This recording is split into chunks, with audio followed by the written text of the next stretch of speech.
Hi, Misha here, and have something a bit new. Actually, it's quite old, but new to talk about today at the same time.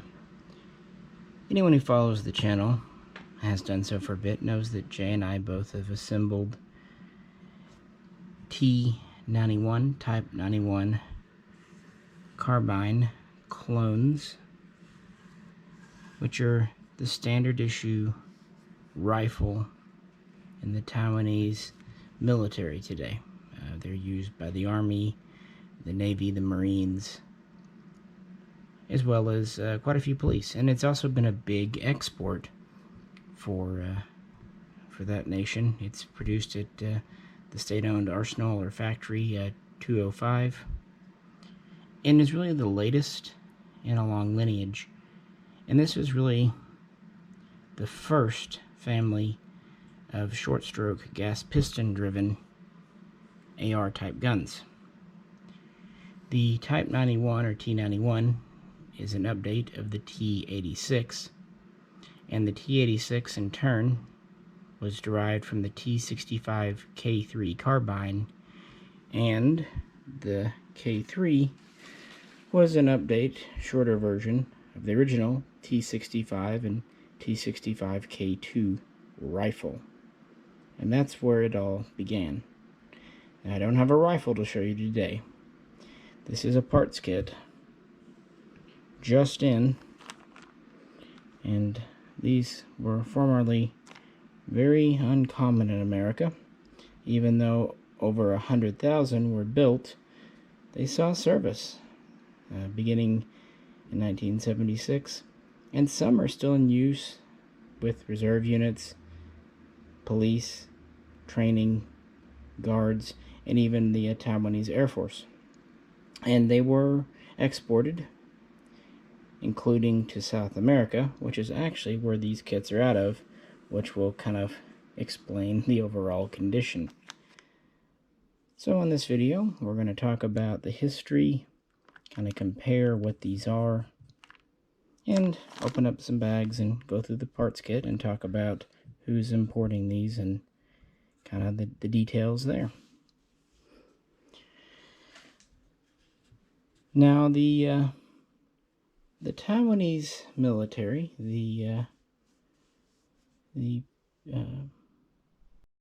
sorry about that, phone ring. Anyway, the Republic of China, its military, the ROC, was first using leftover guns and guns from other people. Then, in 1967, the nation purchased the production line for the M14, the line, the tooling, all the assemblies from the U.S. government, which took them from the Springfield Armory because it was closing. And in 1968, they were up and running and building their version of the M14 called the Type 57. Of course, this was a large rifle, firing 7.62 NATO, 308. But already by this time, they wanted to go to something in the new 223 caliber, and they had witnessed its effectiveness by American soldiers in Vietnam. But they also witnessed the problems with the AR-15, especially the early XM16E1s.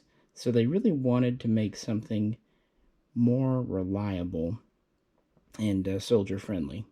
It also needed to be able to meet the production, let's say, limitations of Taiwan's fledgling arms facilities at that time. So you needed to be something they could produce economically and easily enough. So they played around with a few designs beginning in 1968, and then in 1973, they really started working on what would become the T65. The first prototype was shown off in 1975, and then it was adopted into service and put into full production in 1976. And that actually explains the name. T65 is the year 1976 in the Taiwanese or Republic of China calendar, which begins in 1912. So yeah, this was produced, at least the initial version, between 1976 and 1979, and would soon equip their military forces. And it has two main influences, and you can really see where it derived aspects from each. Let's take a look. Most obvious would be the later style M16A1, which was kind of solidified around 1970, 1971. And I think you can see some obvious connections. The buttstock here has a very similar trapdoor.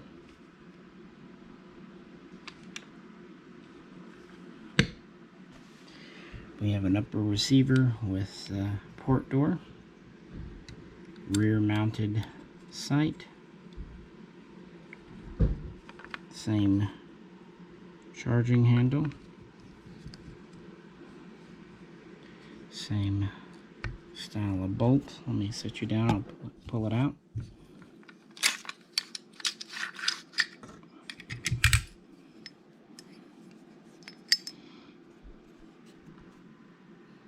Pretty standard.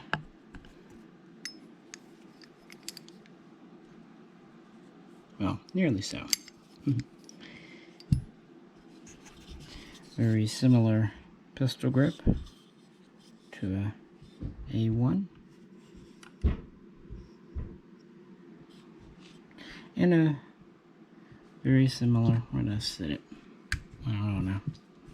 Welcome to being blind. There it is. That round things roll. Very similar flash hider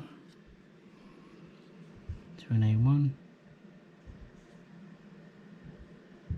It also used a 20-inch pencil barrel with a 1 in 12 twist chrome line bore. And if you look at the front sight, you can see some similarity there too, as well as using essentially the same bayonet lug. It also uses a very similar rifle length buffer and spring, as well as extension tube in our stock here. And of course it fed from standard 20 and 30 round AR-15 M16 magazines, and the original T65 was meant for the 55 grain, the M193 cartridge, because of course it was adopted in the mid-70s. It would be hard to do much else. So certainly some similarities and inspiration, but also quite a few differences, especially of course with the gas system, and that is derived from the Armalite AR18. Even though this gun was never produced in huge numbers, especially in select fire, as we've talked about in many videos over many years, it really is like the velvet underground of the gun world. Even though very few people purchased it and did all that, it influenced an entire generation.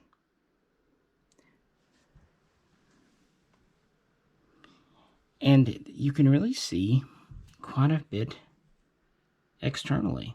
The buttstock with this gentle curve down does remind me of the reshape here, if you notice the curve here. Of course, this can't fold because the buffer's in it, but, you know, it's a thought that counts. And the way they went about the handguards, upper and lower, the way they attach,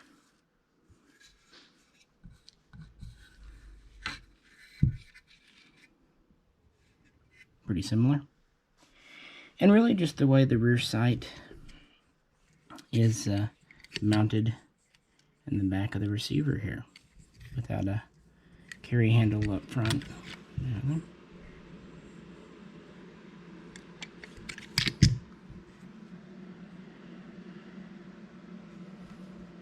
And kind of that smooth top look. There are plenty of differences as well, including the charging handle, but of course really the biggest similarity is the gas system, specifically the short stroke piston. So the AR-18's piston system is above the barrel. That's why the handguard can easily be removed. It's a multi-piece. And that's what they went with on the T65. Notice that kind of extension here on the gas block that comes into the receiver instead of having a gas tube coming up in here. You have the piston, which strikes the top of the bolt carrier. We don't really have a key as such anymore, as on the direct impingement version. And this is a multi-piece system. I'm going to set you down. I know it's a little difficult, but it essentially has sections here. This fits in up here, and then integrates here, and that ultimately gets us to our very long piston here. And the reason they did this multi-sectional system was for tolerance, reliability, and to kind of limit over-gassing and what have you. It makes sense in its own. And you can definitely tell this is for a rifle length system. And this was certainly the first generation derived from the AR18. In fact, let's look at the T91's gas system again. While its carrier is not much changed, except for a little bit of tapering on the back to help prevent tilt, this system up here is quite different. It comes out in what I like to call a packet. Set you down again. I know it's not optimal, guys. I appreciate your bearing with me. Notice how there's no hole in the front here to remove it. Instead, you have to pull back and use those sectionals to remove it, more like on an AR18. This system, since it's all of a piece, is simply easier. And to disassemble it, it's very easy too. So here we have our initial packet and protector. Let's set that aside.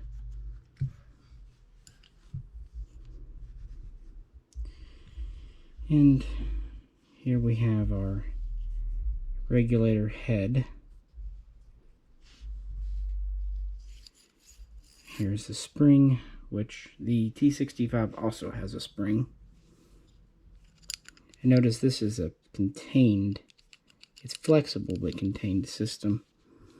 So if we look at these compared together,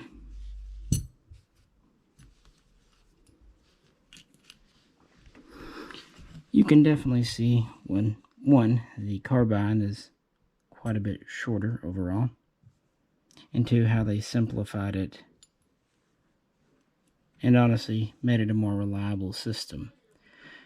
But we have to give credit where credit was due. The T65 was really the first AR type to attempt a piston, and it did so while not adding a lot of weight. The rifle with the 20-inch barrel was just about 7¼ pounds, and it was just under 39 inches long. So not terribly heavy. In the system, while it wasn't perfect, in the beginning they had some reliability and heat dissipation issues, but when they introduced the T65K2, also known as the T68 to some, around 1979, it really did address quite a few of the issues and was kind of the equivalency of the M16A2 in the family. Piston systems are just interesting. And again, this has its return spring as well, so that it would return to its original position after firing. It wouldn't get stuck. Springs are good to have.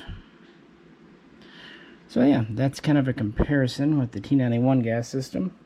Let's look at the actual parts in the kit, talk about condition, talk about what you do get, what you don't get, and what you will need to turn this into a rifle if you so choose. I put the spring on the piston for you. These are imported out of South America, where many of them wound up when being retired from Chinese, Taiwanese military service. Therefore, there will be wear and tear. Personally, I would replace things like this buffer, because this one's kind of chewed up on the rear here, and it appears to be a standard rifle length buffer. So I personally will probably get a new spring. Our handguards are in reasonably decent shape. They should clean up with a little spit and polish. No major wear. This will never pass for a new gun, of course, but, you know, vintage old. Look pretty decent. Same goes for our, what did I say, our pistol grip. You know, won't ever pass for new, but I've seen worse. They're just really dirty and dusty. And our buttstock, we do have our receiver extension here, tube. We do have a rotating sling swivel. This one's a little rusty. I'm not sure if a standard one will fit because it does rotate. It's kind of neat, but I would imagine a good cleaning, maybe a blasting and reparking would not hurt. And then our butt plate is, it looks like a standard A1, but I'm not going to promise that. Tolerances get wonky because these are not licensed copies. These are technically domestically designed and made guns. I do love the curvy butt plate though. I mean the way the stock curves here. That's just kind of neat. Just a little bit different. The upper receiver housing here. That's all here. Here's our top. The rear side's kind of unique on these. Has the flip up notch. Because this does stick out quite a bit, these could be bent, dinged up. Charging handle appears to be standard M16. The port door looks to be standard A1. No forward assist. A little bit more of a lip here than on the standard A1 to kind of act as a small brass deflector.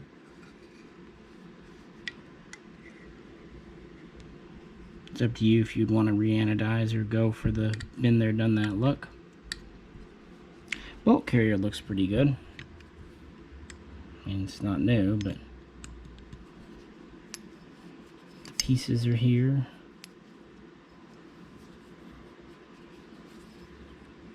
And it is specific to this gun because of the piston system.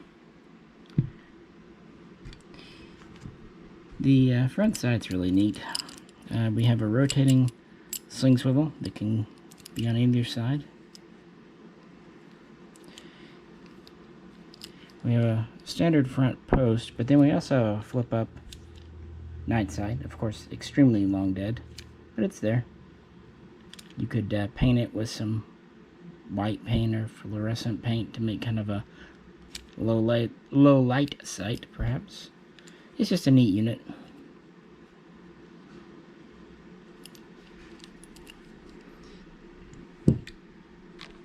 And then these bags we have essentially standard M16A1 parts. I'm not going to take them out. Mag catch, safety selector. This one does have the rear front handguard retainers.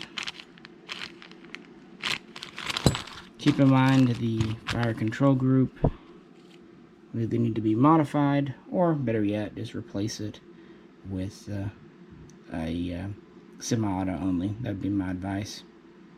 And again, the flash hider, it to me looks standard A1. Some people might say, well, actually it's a little different here and there, but yeah, looks A1 to me, which isn't a bad thing. And that is pretty much what you get in the kit. So what's missing and what do you need to build it? And I guess we should probably talk about who's going to be selling these. Hey look, I already put it together in 5 minutes. See how easy it is? Unfortunately, no, of course it's not that easy. But the good news is any standard lower will work. This is the one, of course, from my A1. I just slapped this upper on top of it. It popped on perfect. No fitting, no anything, with actually pretty minimal play. No problems there. Of course, you could easily just continue on by swapping the stocks out, the grips out. So that part is easy. You can even use an A2 if you want, but a lot of people are going to go with A1 because it looks correct. And some people might even want to do an unfinished receiver like this one here. This is actually one from T91 Tactical from a while back, and people like these because they have the Mandarin, the Chinese markings. Now keep in mind these are for the T91, so that wouldn't be strictly speaking correct. One other thing to point out, the original T65 had a 3-way selector, safe, semi, full auto. The later the K2 would introduce safe, semi, 3-round burst. It wasn't until the later guns like the T86 and T91 they would go to a 4-way selector back here. They would give you all the options. So it's up to you. It just depends how clone correct you want to be. But the lower will be about as easy as any AR lower is right now. And again, I would encourage you just to use standard semi-automatic fire control group parts, not to have any compatibility issues. That's the easy part. The more difficult part, and I just kind of laid this out so you can get an idea of the overall length, will be the barrel. And here I have it laid out as best as I could in 5 minutes. I wanted to point out there's a little bit of chipping here on the edge of this lower handguard, which, you know, things like that you will expect, not only with surplus, but surplus that's second or third hand. So here is our A1. The good news, this does use a 20-inch barrel, and it's the more or less standard pencil profile, as we call it, the .625. And again, these use chrome-lined 1 in 12 twist, and the original guns were threaded 1/2 x 28. So good so far. But the problem we run into is the gas system. Going from the direct impingement to the short stroke piston, not only do the handguards attach differently, there's that square retainer that would go on the front, our gas blocks are in different locations, front side gas blocks, meaning the pinholes are in different locations. So if you buy an A1 barrel that already has the gas block installed, you're going to have some work to do because you're going to need to pull it off, put this one on, and then fill some holes one way or the other. So by far the easiest and best thing to do is buy a completely stripped, completely virgin M16A1 style barrel. It's about the best, only way to really do it. And then you can fit the gas block where exactly it's needed for the system to work properly. Not too tight, not too loose. But this is 2021, a year into a panic, and I looked just last night, and the usual sources for A1 barrels are seemingly all sold out. Quite discouragingly, many of them don't even take pre-orders because they don't know when they'll get more in stock. And some of them have even announced the barrels are just straight up discontinued, like Brownells, at least some of their barrels. So it's a shame these kits, not kittens, did not come in a year or two ago, because at that time you could get quite a wide selection of A1 barrel blanks or even completed barrels. Oh well. So that I'd show you here. Despite that, it is neat. And the parts seem in good serviceable condition to me, all things considered. But you'll definitely be making more of a battlefield pickup gun with this. As with any parts kit, some of the small bits might either be damaged, worn out, or just missing.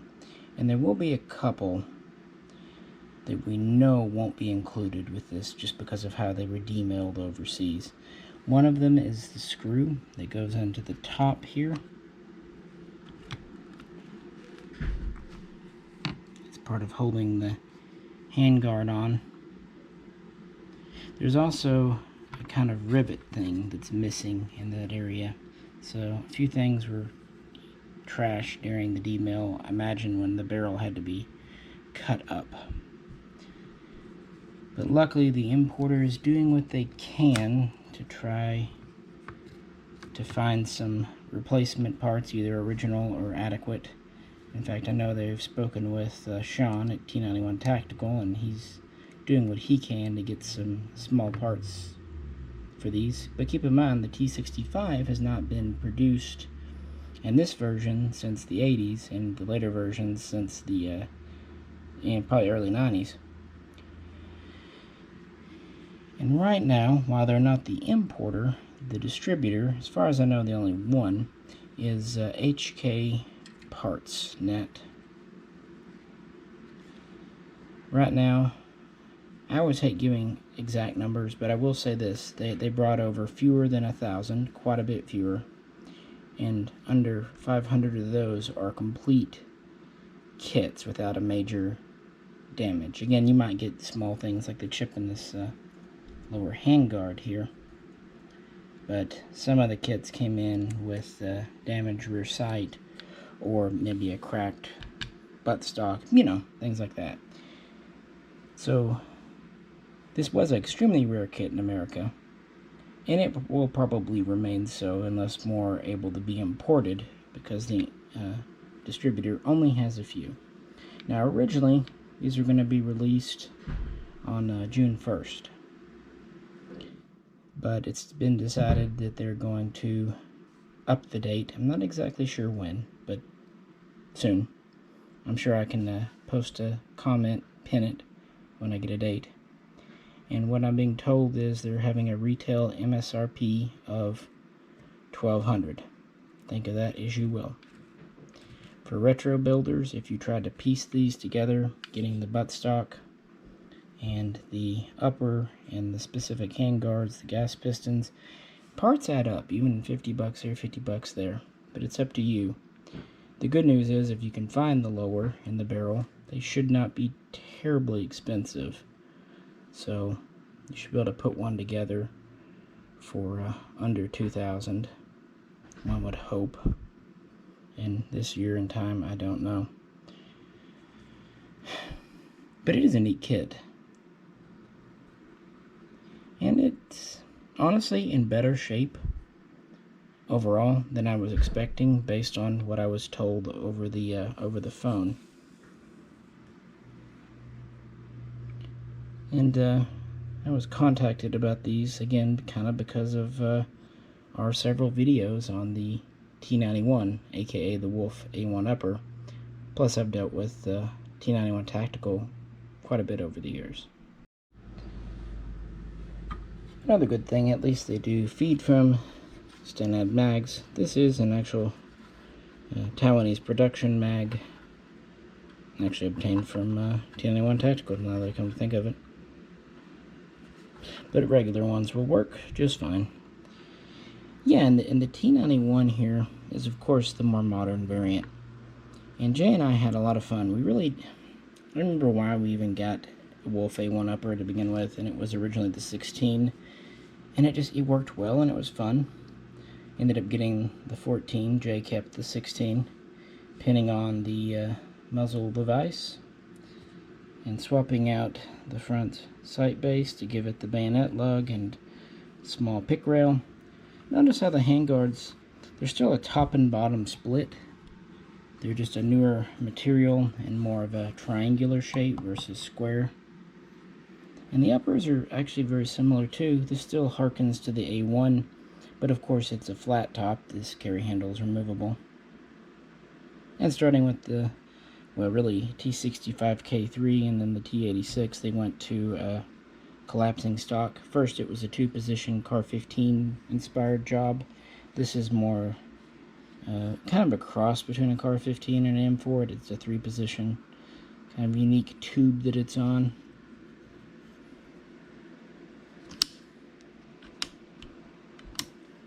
Different pistol grip, similar styling, but this one has a storage compartment inside. And yeah, the T65 would continue to serve throughout the 90s. The T86 was not a bad gun. They started working on it in 92. They first showed some concepts in 96 and 97. But the military didn't want to go too far away from the system, so aside from updating to the packet, as I call it, gas system, and just going to a shorter thing, not a whole lot changed. They would adopt the T86 in 1998, and they were planning to purchase a good number of them. And there would be a production run between 2000 and 2002, but fewer than 5,000 would be built. Turns out they had budget cuts post-Cold War, which is an ongoing theme on this channel, so they had to make do with their T65s and T65K2s a bit longer. But since they had the time at Factory 205, they took the T86, which had a barrel about 14.5 inches with the flash hider. They extended it out to just over 16 inches with the flash hider. I'm saying that for a reason, to kind of make it a one-size-fits-all replacement for rifles and carbines. It was accepted in 2002. The Army ordered over 100,000 in the first batch, and they would go into serial production in 2003, finally allowing Taiwan to start retiring the T65. The police would start to purchase these around 2005, ordering over 12,000. And since that time, they produced quite a large number. They've built at least 100,000 T65s. And on the T91, it's a little hard to say. But it's over 200,000 have been built. Some say up to 300,000, but that might be counting the T65s in there. I'm not sure. It may not. This has been pretty successful as an export. They've been ordered by Jordan, Kuwait, India, Indonesia, the UAE, and several others. And they're not just like small orders of 500. Some places have ordered 10, even 20,000 units at a time. So the fact that it is, well, at least the third, maybe technically the fourth generation in this gas piston system really shows. It's a battle-proven design that is still lightweight. This is about 7 pounds with the 16-inch barrel total, which isn't bad for a piston-driven gun. But again, the full-length rifle was only about 7¼ pounds, so quite lightweight, and you can really see its A1 roots there. So yeah, and we've done videos comparing this to the HK416, the HK-MR556, and yeah, it really comes out quite well in the rub, frankly, for what they are, and you get all that history. So is the $1,200 that HK Parts is going to be needing for these worth it? That's up to you. If you like your T91 or Wolf A1, it being the modern iteration, you might want to have the first iteration, because this really is the version from the 70s, and looking at it, all the parts seem to be period correct, not a lot of jumbled replacements, you know, a modern pistol grip or modern buttstock or whatnot. It's up to you. Full disclosure, the kit was given to me by well, not actually HK Parts directly. It was I guess a mutual acquaintance that, if he wants to be named, I will put it in the comments. By the way, here's that rivet I was talking about on the T91 that needs to be put in here. You can see where it's missing. Sorry, I told you that, and you can understand how that got tossed during the dismantling of the barrel. Things like that unfortunately happen. Our screws up here too for this handguard. Anyway, if he wants to be mentioned, I try to protect people's privacy, that's all. But I am greatly appreciative. The deal is basically I can build one of these up, and if I like it, then I get to pay for it. Yay. So it's not so much free as a loaner. I just wanted to be honest. So if it builds up okay, I do plan to keep it. Right now it just matters if I get a barrel. And because I'd really enjoy pushing my luck, once he offered to me, I said, well, could I get 2? Because I've got a friend that I know will be interested as well. He said sure, and yeah, I got one for Chris Bartacci. And no good deed goes unpunished, because now Chris wants me to find a barrel and install it for him. So now I've got 2 projects to do. At least I can get some experience. And we'll do an update video based on how that all turns out. It'll either be glorious or horrific. So stay tuned later in the summer. If I could find a barrel, we could do it right now. But until I find the right A1 barrel, so again, stripped, no gas block, I don't want to be able to do it. But these kits will probably be going on sale in the next few weeks, maybe even sooner. I'm not sure. Again, the timetable kind of got changed on me. So I'm just trying to go with the flow here, guys. But with so few new things coming in, this was neat. One last thing I'll point out, you know, when the AR-70 90 kits came in from Italy, they cut the bottom of the upper receiver where the pins go through. These are perfectly intact, which is nice. So the upper receiver, aside from you'll need to get a pop rivet for up here, which again, I think they're trying to source along with the screw. You should be good to go. If nothing else, I hope you enjoyed the kind of history lesson, such as it is, on the T65 history, the Factory 205. That's always neat when I like domestic parts, and I love AR18 variants. They're just interesting to kind of get other people's takes on guns. With that, guys, we wish you a good weekend. For once, it seems like it's pretty nice weather here, so hope people get out and enjoy it. As always, if you could, like, share, and subscribe. If you have any questions, please post them below. And if you'd like to help support us, please check out the link to our Patreon. This is Misha, and Jay and I both will catch you very soon next time.